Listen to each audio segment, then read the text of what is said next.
Saya itu dulu punya impian ingin kuliah di UGM, tapi nggak jadi. Kenapa? Karena keburu bangun. Karena mimpinya di siang hari di dalam bis kota. Jadi nggak jadi.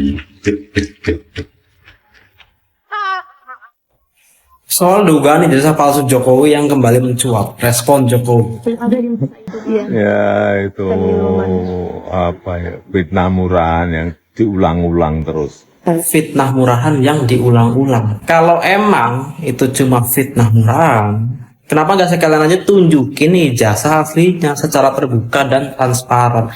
Justru yang lebih murahan adalah orang yang nggak pernah bisa membuktikan hal yang paling mendasar, legalitas pendidikannya sendiri. Lucu juga yang katanya fitnah murahan malah bisanya menghindar terus. Padahal tinggal tunjukin ijazah asli beres. Tapi ya wajar sih, barang yang nggak ada nggak bisa ditunjukin. Ya, lagi-lagi Mulyono merasa difitnah terkait dengan ijazah palsu. Saya kira seharusnya Pak Mulyono ini kalau merasa difitnah, ayo dong tunjukkan ijazah aslinya, biar permasalahan ini tidak ngambang, tidak lagi bergulir. Dan sekiranya Pak Mulyono melaporkan orang yang Pak Mulyono anggap bahwa dia memfitnah terkait dengan ijazah palsu, biar semuanya clear, tidak ada lagi permasalahan terkait dengan ijazah palsu. Nah, kalau begini tentu tidak akan pernah berhenti netizen untuk bersuara mengenai persoalan ijazah Bapak, karena Bapak sendiri tidak pernah menunjukkan terkait dengan ijazah asli Bapak, yang sebenarnya hanya itu yang ditunggu oleh rakyat. Bagaimana agar Bapak menunjukkan ijazah asli dan semuanya selesai, tidak lagi ada pembahasan mengenai persoalan ijazah palsu.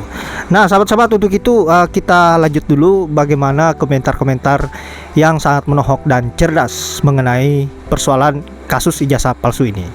Untuk itu langsung saja ke videonya. Polisi melindungi Jokowi, KPK melindungi Jokowi, Kejaksaan melindungi Jokowi, DPR melindungi Jokowi, DPD melindungi Jokowi, MPR juga melindungi Jokowi. Bayangkan saja, sampai hari ini Rektor UGM melindungi Jokowi dengan berbohong dia. Sekarang Prabowo. Bahkan sekarang ini dengan tegas, lantang, hidup Jokowi oleh Presiden Prabowo. Gila ini barang. Gila ini barang. Saya nggak bisa nyangka ini. Bayangkan akibat, maka akibat daripada itu respon pasar hancur, ya kan? IHSG hancur, rupiah hancur.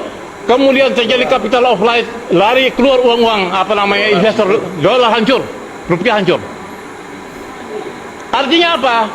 Sampai detik ini sudah 6 bulan baru satu presiden Turki yang datang sini. Ini loh, dalam tataran diplomatik ya, baru Turki yang datang sini. Yang lain nggak ada, mereka nggak percaya. Mereka tidak percaya kepada Prabowo, tidak percaya kepada hasil Pilpres yang cuma 35% itu. Meskipun dimenangkan oleh MK, mereka nggak percaya. Pasar akan merespon. Itu buktinya.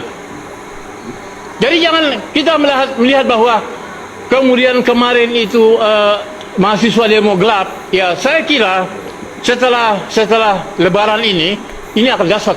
Mungkin krisis yang dialami oleh kita lebih dahsyat dari 98.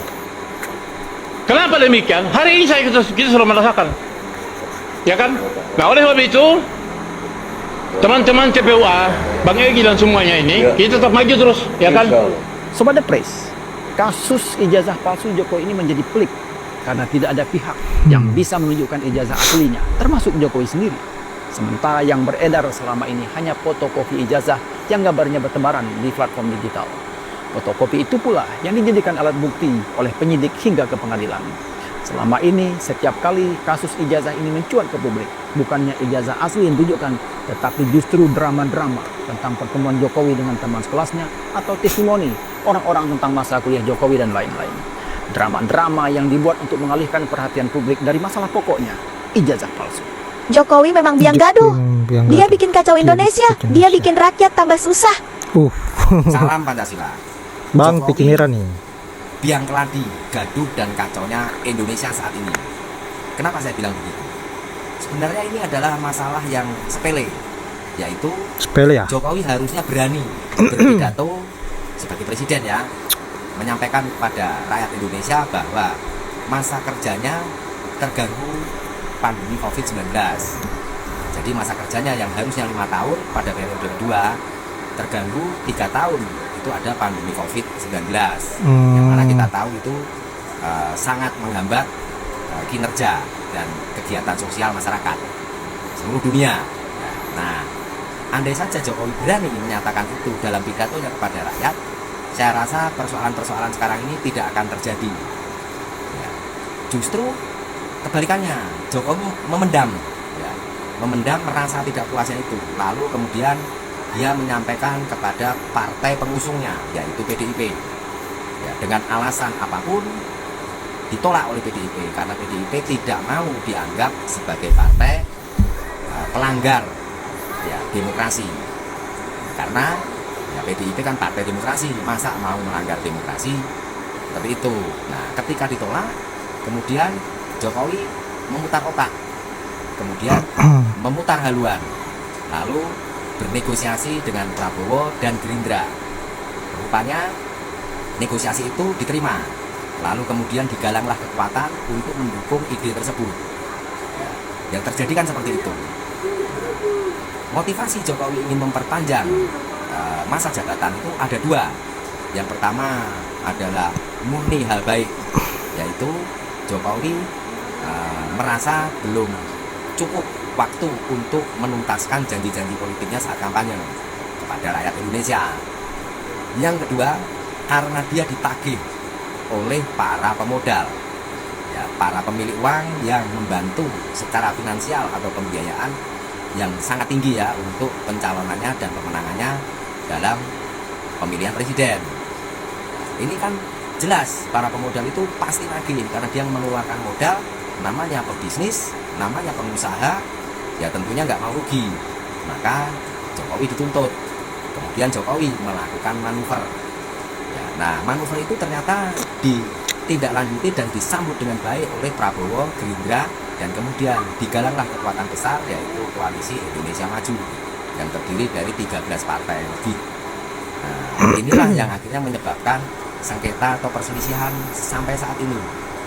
Kalau saja sengketa atau perselisihan ini melawan partai bukan PDIP, saya rasa kegaduhannya tidak sampai sebesar ini, karena memang PDIP terkenal dengan solidnya pengurus dan militannya anggota dan simpatisan.